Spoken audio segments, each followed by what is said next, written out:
The first time the veil saw her, three of them stopped breathing at once, and the fourth one drew a knife on its own brother to be closer to her.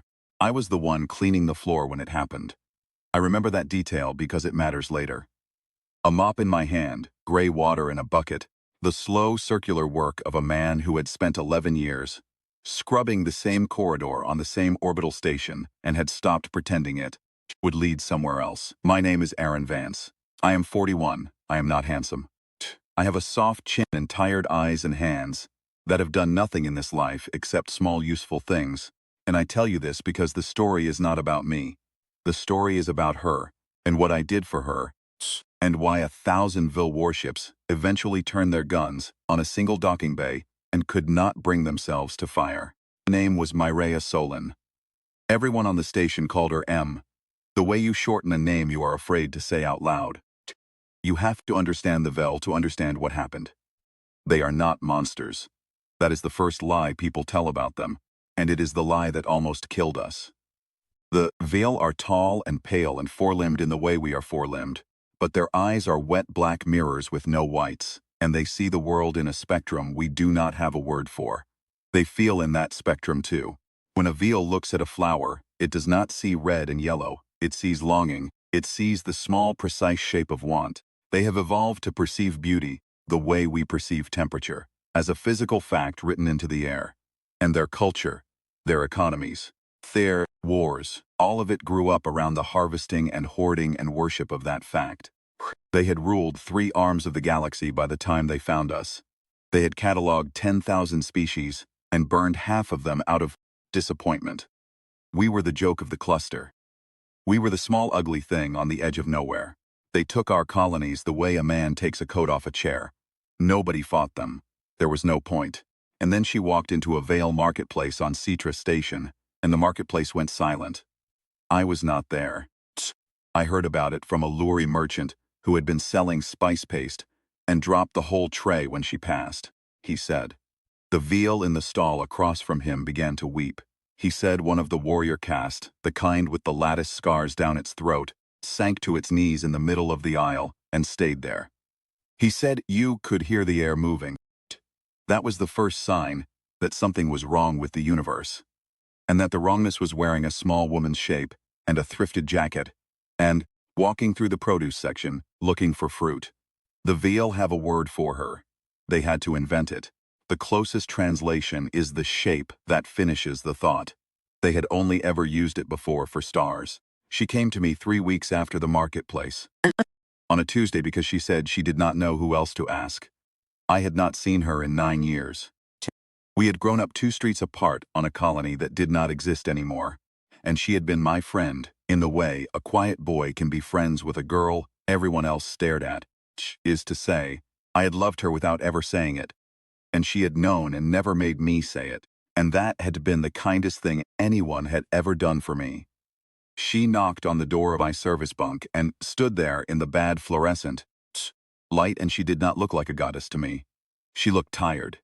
She looked like a person who had not slept properly in a long time.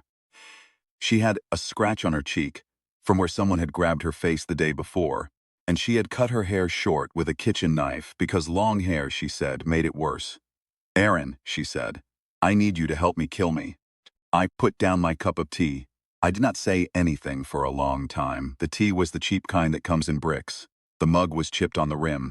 These are the things I remember. I said, finally. Come inside. She came inside. She sat on my one chair. She told me what was happening to her. She told me about the Veil ambassador, who had taken her into custody on Citra Station for what he called her own protection, and had kept her in a glass room for 11 days while members of his own delegation tried 3 times to kill each other for the right to be the one who carried her food. She told me about the Luri trader who had given her his entire stock as a gift, and then killed himself when she would not take it. She told me about the colony on Threshold that had rioted when she landed there, because everyone in the Dokong Bay had simultaneously decided she belonged to them. She told me about being 7 years old and watching a man drive his ground car into a wall because she had looked at him through the window. She had spent her entire life knowing she was the cause of something she had never asked to cause. She had spent her entire life being seen. The Veil have a place, she said. It's called the Hollow. It is in their inner system. They take the things they cannot bear to lose, and they put them there, and they build a wall of ships around it. And nobody touches it again. Not even them. They are going to come for me, Aaron. They are coming. The ambassador has already filed it. I have a week, maybe less. And you want me to? I want you to make sure I am not there when they arrive. I looked at her. She looked back. There was nothing romantic in it. There was nothing in it at all, except the simple weight of being asked a thing. I'm not going to kill you, I said. I'm not asking you to kill me. Her voice was very quiet. I'm asking you to help me disappear. And if disappearing isn't possible, then yes, yes. That I have thought about it for a long time. I am asking you because you are the only person in the cluster who has ever looked at me and seen me. Not it. Me. We sat with that for a while. I made her another cup of tea. I made it the way her mother used to make it on the old colony, with the lemon peel boiled in first, then the leaves on top. She held the mug in both hands and breathed the steam, and her shoulders went down by about an inch. And I remember thinking that was the first time in 11 days she had probably felt safe. The Veil could not give her that. The Luri could not give her that. A boy from her old street and a cup of tea, that was what safety looked like. And the entire galaxy did not know it. All right, I said. All right, Em, let me think. I thought for 2 days. I did not sleep. I walked the corridors of the station, and I scrubbed the floors I was paid to scrub, and I let the work go in circles in my head. I am not a clever man. I want to be honest about that. There are men in this cluster who could have solved her problem with mathematics, politics, with a fleet of their own. I had a mop and a bunk and a chipped mug and 41 years of being overlooked, and the only thing I had that they did not was the specific knowledge of who she was when nobody was watching. I knew what songs she hummed. I knew she bit her thumbnail when she was thinking. I knew she could not stand the smell of citrus, and that she always cried at the part in old films where the dog comes home. None of this was useful. All of it was the only thing that mattered. On the third day I went to see Henrik. Ran the salvage dock on the underside of the station. He was a big, slow man with burned scars on his forearms, and a daughter back on Earth, had not seen in 17 years. He owed me nothing. I had once helped him carry a body out of a coolant tank without telling the foreman, and he had said at the time that this made us square, and I had agreed, and we had both known we were lying. There is a kind of friendship between men who have done quiet things together. It does not need to be spoken. I told him what I needed. I told him most of it. I did not tell him who she was, only that she was a woman in trouble, and that the Veil wanted her. And the moment I said the word Veil, Henrik put down his welding torch and looked at me for a long time. Aaron, he said, if you are doing what I think you are doing, you are going to die. Probably. They are going to come here with ships. They are going to take this station apart looking for her. Probably. My daughter, he said. He did not finish the sentence. He did not have to. I'm not asking you to come with me, I said. I'm asking you to get me a hull. Anything, something old. Something they wouldn't bother to scan twice. I'll pay you what I have. It isn't much. He stared at me. Then he laughed once, with no humor in it. He said, you have always been the dumbest smart man I know. He sold a courier shuttle. It was 80 years old. It had been used to ferry organ shipments between a hospital and a morgue. And it still smelled faintly of formaldehyde, and the cabin was the size of a closet. He charged me 1 credit. He said the other 99,000 credits was the price of him forgetting he saw me. I gave him my mop. I gave him my mug. I gave him the smolden bird my father had carved for me when I was 9. I had carried in my pocket every day of my adult life. He took the bird. He put it on the shelf above his workbench. He said, go. I went. I came back for her at the 3rd bell of the night cycle. She was waiting in my bunk with a small bag, and the cut on her cheek already healing, and she had washed her face and tied a scarf over her head. And in the bad light she looked almost like any other woman, almost. And I wanted to tell her that, and I did not, because she would have known I was lying, and she would have known why. We walked to the docking bay together. We did not speak. We passed 2 Veil guards on the way, and they did not look at her, because she had her head down and her hood up, and because the Veil have learned to look for the shape that finishes the thought, and not for the small, Woman wearing it. The Veal are very good at seeing. They are very bad at watching. We made it to the shuttle. I helped her into the second seat, sealed the door. I started the engines and the engines coughed twice and caught. And I requested clearance from station traffic control under a false manifest Henrik had cooked for me. And the controller, who was a tired man like me, waved us through without looking. And we slid out of the bay and into the black. And I thought, that was easy. And the moment I thought it, 3 Veal cruisers dropped out of fold space directly above the station, and the alarms began to scream. They had come early. The ambassador had not waited his week.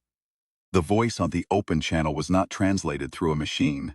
The Veal had learned our language the way you learn a song you mean to sing only once. The voice said, "Station Citra, you are harboring the shape that finishes the thought. You will surrender her. There will be no second request." I looked at M. M looked at the speaker. Her face did nothing. Her face had learned a long time ago how to do nothing. "Go," she said. "Just fly. They will not fire on a station with her on it, and they do not know she is on this ship. Go." I went. I burned the engines hard. We did not have the fuel to make a fold, but I did not need a fold. I needed a smuggler's route, and Henrik had given me the coordinates of one, scratched on a piece of plastic, and tucked into the manifest. It led through the rings of a dead gas giant, 2 systems over. The Veal could follow us. The Veil could not follow us through the rings without losing their formation, and the Veil loved their formations the way they loved everything else. More than reason. For 9 hours they chased us. 9 hours in a shuttle the size of a closet, with a woman who could not look at her own reflection without flinching, and a man who had never flown anything bigger than a maintenance skiff. I am not going to pretend I knew what I was doing. I made every wrong choice. I burned fuel I should have saved. Cut a corner that nearly put us into the gravity well. Who could not have known any more than I did, sat beside me with her hands folded in her lap, and hummed a song her mother had sung on the old colony. A song about a fisherman who fell in love with the moon, and she hummed it through her teeth. And at one point, she reached over without looking and put her hand on top of mine on the control yoke. And she held it there for 3 seconds. And that was the only time in 9 hours that my hands did not shake.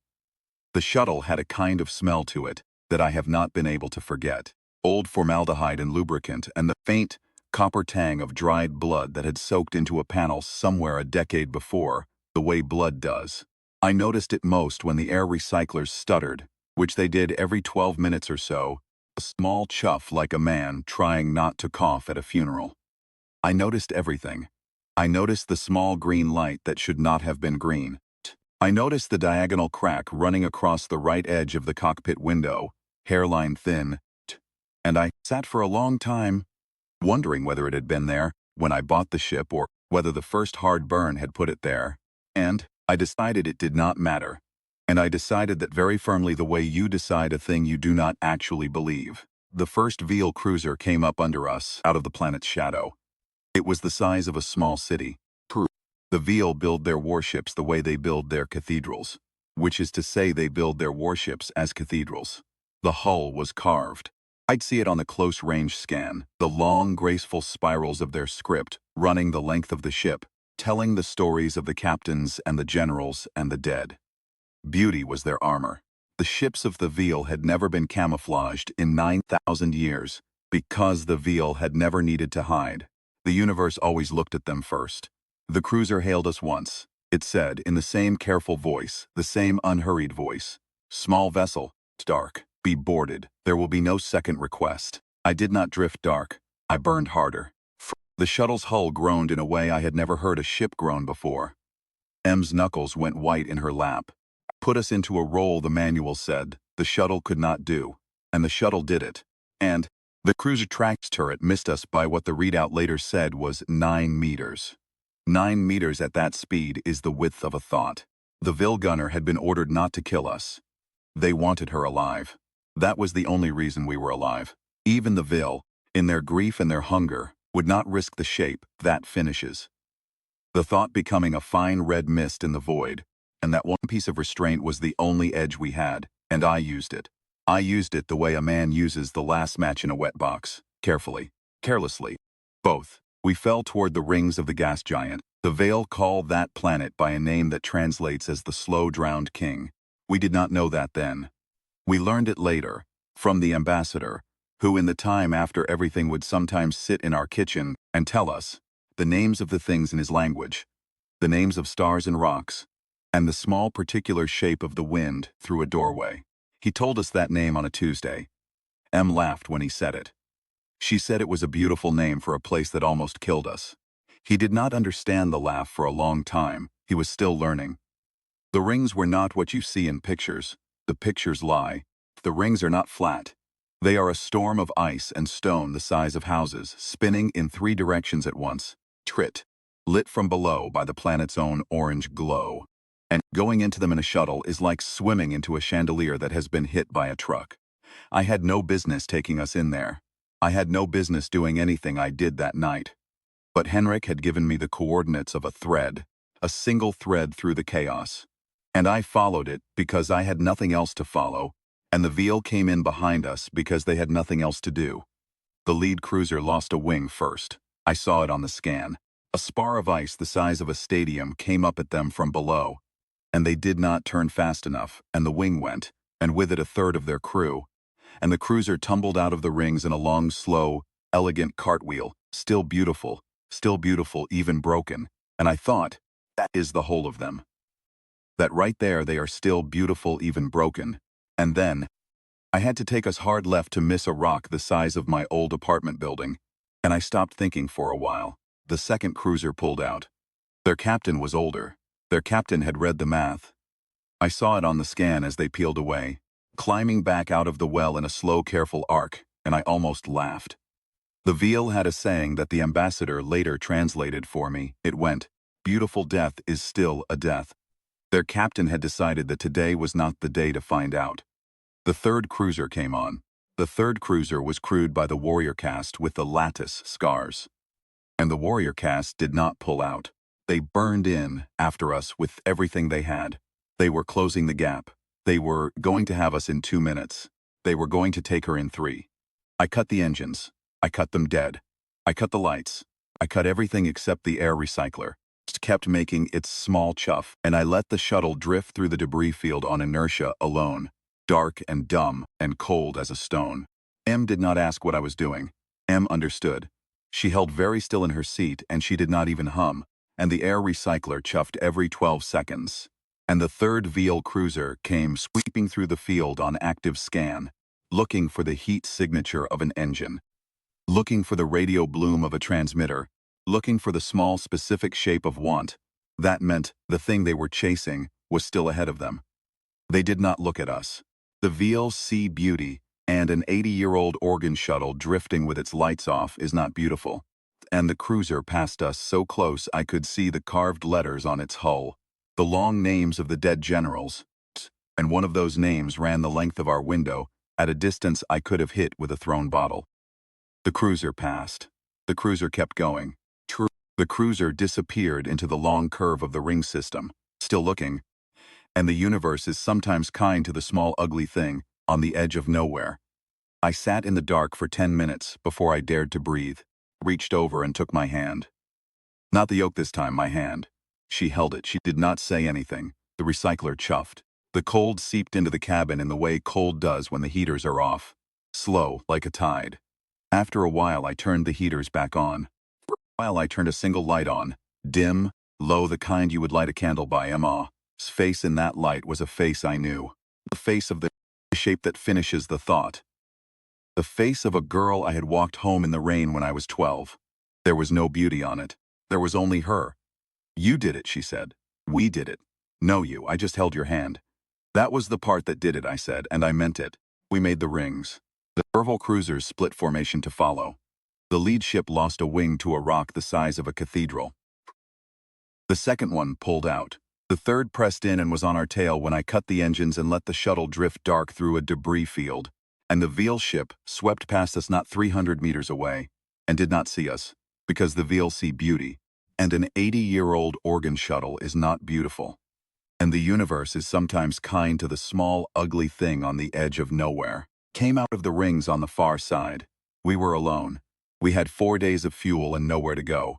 I plotted a course for Threshold, because Threshold had 1,000 colonies and 10,000 backwaters, and one of them somewhere would not be looking for her. Plotted it slow and ugly. I plotted it the way a janitor plots a course. Em watched me do it. She watched the screen, she watched my hands. "Aaron," she said. "Yeah, why are you doing this?" I did not answer right away. I am not the kind of man who answers right away. I thought about it. I thought about the boy I had been on the old colony. I thought about the day I had walked her home from school in the rain and she had held an umbrella over both of us and water had run down my face anyway because she was shorter than me and the umbrella did not reach. I thought about her mother's kitchen and the lemon tea and the small wooden bird in Henrik's workshop now, sitting on a shelf above a welder. "Because nobody ever asked me to do anything before," I said. "Not really, and you asked me, and the asking was a gift." She started to cry then. She cried without sound, the way she had learned to cry, because she had spent a lifetime learning that her sounds made people do things. I did not touch her. I did not move. I let her cry. After a while she stopped, and she wiped her face on her sleeve, and she said, "Thank you," and we did not speak again for many hours. We landed on a moon called Patience. It was not its real name. The real name was a number. Patience was what the few hundred humans living there called it. Because nothing happened there and nobody came, and the days were long, and the only export was a kind of moss that smelled like cinnamon when you burned it. The moss kept the lights on. The moss was the whole economy. I sold the shuttle to a man with one arm and bought a small house at the edge of the only town. And Em and I moved into it, the way two old friends move into a house, when neither of them has anywhere else to be. We lived there for 9 months. I want to tell you about those 9 months, because the Veal never understood them. And the Veal ambassador, in the end, was not destroyed by our weapons or our strategies. He was destroyed by the 9 months. He could not compute them. He spent the rest of his life trying. In the 9 months, Em cut her hair shorter still, and the cut on her cheek faded to a thin pale line, and she learned to bake the kind of bread her mother used to bake, with the seeds on top. I went to work for a man who fixed water pumps. I came home covered in rust and she would laugh at me. And the laugh was a thing she had not done in front of another person in maybe 10 years. And I think she did not know herself how much it cost her to let it out the first time. We ate at a small table. We read books from a small shelf. In the evenings, we walked to the edge of the moss fields and watched the lights come on in the houses behind us. And once a week, she would put on a record her mother had owned, a scratched old recording of a woman singing in a language neither of us spoke, and we would not dance exactly, but we would stand near each other in the kitchen and sway, and that was a thing I had wanted my whole life and had not known I wanted, and I do not have the words for it. I do not think any human does. We have spent our literature trying. The man who fixed water pumps was named Olin. He was older than me by 20 years and had a bad knee from a fall he had taken on Mars when he was young. I walked with a stick carved from a piece of rotewood from his home colony. He had owned the pump shop for 31 years. He had never once raised his voice in those 31 years, as far as anyone in the village knew, and he taught me, on the first day, that the trick to fixing a pump is to listen to it for a long time before you touch it. He said most pumps want to tell you what is wrong. He said most people break pumps by interrupting them. He paid me in cash and in soup. His wife, called Beatrix, and was small and round and had laugh lines around her eyes, sent me home most evenings with a jar of something she had made, pickles or jam or a thick green stew with potato in it. I would bring the jars home and Em would look at the jar and look at me and say, "Beatrix again." And I would say, "Beatrix again." And we would eat the stew, and the windows would steam, and the cinnamon moss would smolder in the houses behind ours, and that would be the day. We had a cat for a while. It was not our cat. It belonged to a woman 3 houses down who fed it 3 times a day and then watched it walk out of her kitchen and across the path to ours. Em would feed it a 4th time. The cat was called Ash. It was gray and had one ear that bent the wrong way. It would sit on Em's lap in the evenings and knead her thigh with its small front paws and look at her with its yellow eyes. And the cat, I want you to understand, the cat did not see beauty. The cat saw a warm person who would scratch behind its bent ear. The cat saw her. cried the first time she realized this. She cried very quietly, with the cat still in her lap, and she did not tell me why she was crying. She did not need to, I knew. The cat knew too, I think. The cat stayed. She baked bread on Saturdays. The dough rose under a blue dish towel on the windowsill, and the smell of yeast filled the house. And she taught me how to braid the loaf the way her mother had taught her. 3 strands twisted into one, and the first time I tried it, the loaf came out looking like a small misshapen animal, and we ate it anyway. And it was the best bread I ever ate in my life. She started giving the second loaf away. She gave it to Beatrix. She gave it to the woman with the cat. She gave it to a boy who ran errands for the village and had a habit of stuttering when he was nervous. Psst. And the boy stopped stuttering around her after about a month, because the bread was a small thing, and small things are sometimes the only thing strong enough to fix a person. Em did not know she was doing it. She thought she was just baking bread. The village figured it out before she did. Nobody told her. We all understood by then what she was. And we had decided, all of us, the small ugly people on the small ugly moon, that we would let her not know. In the 4th month, a veil trader landed at the port. It was not the ambassador. It was a small merchant ship alone, on a route that should not have brought it anywhere near us. We heard the engines come down over the moss fields just before sundown, and the whole village went silent in the way a village goes silent when a thing has come that the village does not know how to handle. I went to find Em. She was in the garden, on her knees, planting something. I did not have to say anything. She looked up at me, and her face did the thing it had done 100 times in her life. The small, careful shutting down, the closing of the curtains behind the eyes. And she stood up slowly and brushed the dirt off her hands, and she said, "All right." And we went inside. The veal trader was in the village square within the hour. He was a thin one, of the merchant caste, with the long fingers and the pale skin and the small ceremonial knife at his belt that the merchants wear and the warriors do not. For sin, that was all. He had heard the moss kept its scent for a longer time than any other source in the cluster, and he wanted to sell at the temple markets on his homeworld, and he had paid the portmaster in gold pieces the size of a man's thumb. He bought 11 crates of the moss. He was polite. He was, by all accounts, a perfectly normal veal, going about a perfectly normal business. He did not see her. He did not come down our street. He took his moss and he left at dawn.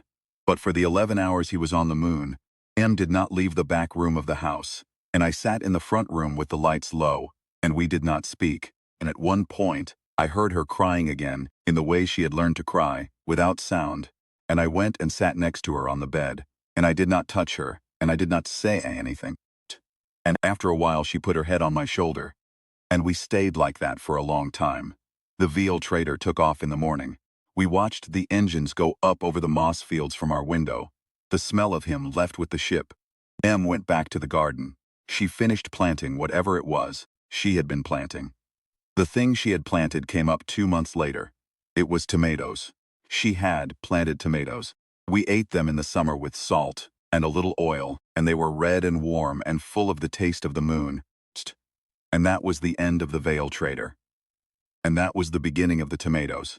And these are the things that mattered. The trader was an interruption. The tomatoes were the day. A man on patience saw her once at the market and looked at her, and his eyes did the thing. I saw it happen. I saw the moment his face went from a face into a hunger. He took a step toward her. He did not know he was taking it. I stepped between them, and I am not a big man, and he was bigger than me, but I looked at him and I said her name quietly. "Em." I said, "Let's go home." And the man blinked, and the hunger went off his face the way a wave pulls back from a beach. And he said, "I'm sorry. I'm sorry. I don't know what came over me." I did. She did. We went home. She baked bread. We did not talk about it. We did not have to. She was real to me, and the realness was a kind of armor. And on patience, in our small house, with the smell of cinnamon moss in the air, the armor held. She got sick in the 7th month. A fever, nothing serious in the end, but it scared me. I sat by her bed for 3 nights, and I changed the cool cloth on her forehead every 20 minutes. And I read to her from a book of poetry that had belonged to the previous owner of the house, an old book with yellowed pages and a coffee stain on the cover, and she drifted in and out of sleep, and sometimes she would say things in her sleep that I do not feel I have the right to write down. On the third night, her fever broke and she opened her eyes and she looked at me and she said, "Aaron, you look terrible."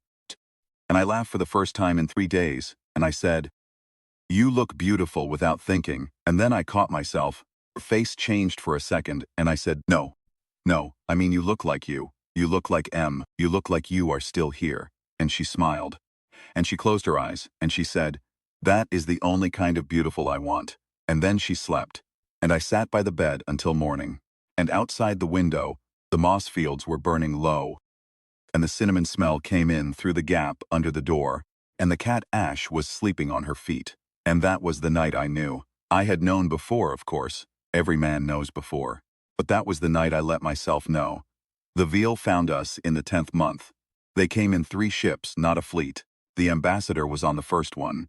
He had not aged in the way humans age, but he had aged. There were lines in his face that the Veal do not normally have.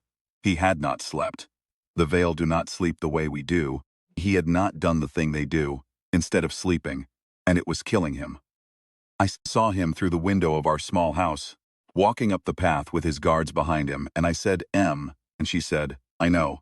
And she stood up from the table, and she put on her coat, and she went out to meet him. I want to be clear about what happened on the path. The ambassador did not bring weapons. He brought a single small box, carved from a stone that does not exist in our spectrum. He knelt in the dirt at the edge of our garden. He held the box up to her in both of his long, pale hands, and his wet black eyes did not look at her, because looking at her hurt him, and he said, in our language, with great effort, "The hollow is ready, the walls are built.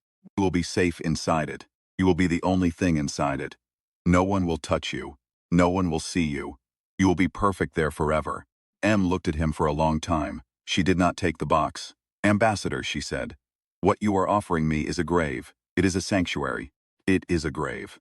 You want to put me somewhere where I cannot do harm to you, where you cannot do harm to me, where no one can do anything. That is not a sanctuary. That is what we do to bodies. You are the shape that finishes the thought," he said. "Cannot be allowed to exist where others can see you. They will tear themselves apart. They have torn themselves apart. 3 of my caste have killed themselves since you left Citra. Do you understand? They could not bear knowing you were in the universe and not in their hands. The hollow is the only mercy." "It is not mercy," she said. "It is the cleanest cage. There is no other option." "There is," she said. "There has always been. You just cannot see it because you do not have the spectrum for it." She turned and she looked at me. I was standing in the doorway. I had a dish towel in my hand. I had been drying a plate when she stood up, and I had not put the towel down, and I was holding it now like it was a weapon or a flag or a small white thing surrendering. "This," she said, "this is the other option. A house. A man who knows my mother's tea. A garden. A door that opens because I open it. You cannot put this in a box. You cannot wall it off. The thing you are afraid of, Ambassador. The thing that finishes the thought. It is not me. It is the seeing. It is the wanting. You built a whole civilization around being unable to look away. We built a small house around looking at each other and then looking at the bread on table. We are not the same. We were never going to be." The ambassador was silent for a very long time. The wind moved in the moss fields. Somewhere in the village a child laughed. "You will die here," he said finally. "You will grow old. You will become unbeautiful. The thing that you are will fade." "Yes," she said. "And you choose this, yes. I do not understand, I know. Explain it to me." She knelt down in the dirt across from him. She was small, and he was tall, and her hands were brown from the garden, and his were pale as paper, and she looked into his wet black eyes, and she said, very gently, "You see beauty, Ambassador. We see each other. They are not the same thing. They have never been the same thing. Your people are dying because you confused them. Mine almost did. Aaron did not. Aaron looked at me when I was 7 years old, and had a scab on my knee and snot on my face, and he looked at me the same way he looks at me now. The looking did not change. That is the spectrum you do not have. That is the spectrum we were trying to tell you about. It is called love, and it is not the shape that finishes the thought. It is the shape that lets the thought keep going." He stared at her. He stared at her for what felt like an hour. The wind moved. The child laughed again. Somewhere in his ship, an officer was waiting for the order to take her. to take us, to burn the house, and the moss, and the small dumb town off the face of the moon. The order did not come. The ambassador stood up. He picked up his stone box. He held it in his long, pale hands, and he looked at it as though he had never seen it before. Then he turned, and he walked back down the path, and he got into his ship, and the 3 ships lifted off the moon, and they went away, and they did not come back. We learned later what he did. He went back to the Veil Council. He stood in front of the 7 elders of his people, who have ruled 3 arms of the galaxy for 9,000 years. And he told them what he had seen. He told them about the house. He told them about the dish towel. He told them about the bread with the seeds on it, and the woman who had baked it, and the man who knew the song her mother sang. And he told them that the veil had been wrong about beauty for 9,000 years. He told them that there was a spectrum they did not have, and that the species they had been cataloging and burning and dismissing on the edge of the cluster could see it, and that this spectrum was not weakness. It was the only thing that had ever made anyone safe. It was the reason the small, ugly thing on the edge of nowhere had not torn itself apart the way the veil were tearing themselves apart now. The council did not believe him at first. The council had him committed to the high tower for evaluation. He stayed there for 2 years. During those 2 years, the killings continued. Veil killing each other over a flower, over a painting, over the memory of a woman who had refused to be put in a box on a moon that smelled like cinnamon. The Veil were ending. They were ending the way a civilization ends, when it can only see one thing, and the one thing is no longer enough. In the 3rd year, sent for him, they sent for me, too, and for M. We did not go, we sent a letter. The letter was 3 sentences. M wrote it. It said, "We will not come to your towers. We will not be your teachers. If you want to learn the other spectrum, you will have to learn it the way we did, by looking at each other when nothing is at stake, by making tea, by staying." The Veil read the letter. They read it many times. They are reading it still. The wars in the 3 arms of the galaxy have slowed. The ships have been recalled, mostly. The cataloging has stopped. There is a Veil now in our village, on Patience, who has been here for 6 months. He sits on a bench outside the bakery. He does not look at M. He looks at the children playing in the dirt. He looks at the old men playing a board game on a table in the sun. He is learning, very slowly. He is bad at it. He is trying. I am 63 now, M is 61. Hair is gray and short, and the line on her cheek is still there if you know where to look. We still live in the small house. The garden is bigger. The records are more scratched. Last winter she was sick for a long time, and I sat with her every night, and I held her hand, and I told her about the day in the rain with the umbrella, and she laughed, and she said she remembered. And she said the water on my face had looked like I was crying, and she had wanted to ask if I was, and had not known how. I told her I was crying. Told her I had been crying every day since. She laughed at that too. We are old now. We laugh at most things. The Veil call her something different now. They no longer call her the shape that finishes the thought. They have a new word for her, and the closest translation is the one who stayed. That word is also new. They are using it for other things now. For their own people. Tree they did not used to notice. For each other. I want you to understand something. If you are out there in the cluster, if you are one of the species the Veil wrote off, if you are the small ugly thing on the edge of nowhere, they told us we were nothing because we did not glow. They told us we were nothing because we could not be hoarded. They were wrong about us in the simplest, most expensive way a civilization can be wrong, and we did not defeat them with ships. We defeated them with a kitchen, with a chipped mug, with a man who would not let go of a woman's hand in a stolen shuttle through a debris field, and with a woman who knelt in the dirt and explained very gently that the universe is bigger than what you can hold. The Veil could see beauty, see her. There is a difference. There has always been a difference. I am drying a plate now. The light is going. M is in the garden, picking the last of the tomatoes. The cinnamon moss is burning low in the houses behind ours. In a moment, she will come inside, and I will hand her the towel, and she will dry her hands, and we will eat. The Veil Council, 3 systems away, is meeting tonight to discuss the 2nd spectrum. We are not invited. We were never going to be. They will figure it out, or they will not. We have bread to eat. We have a song to remember. We have, in the end, the only thing we ever needed, which is each other, and the long, quiet work of being seen. This is the part of the story where the man with the mop is supposed to say something brave. I am not going to. I am going to put the towel down. I am going to open the door.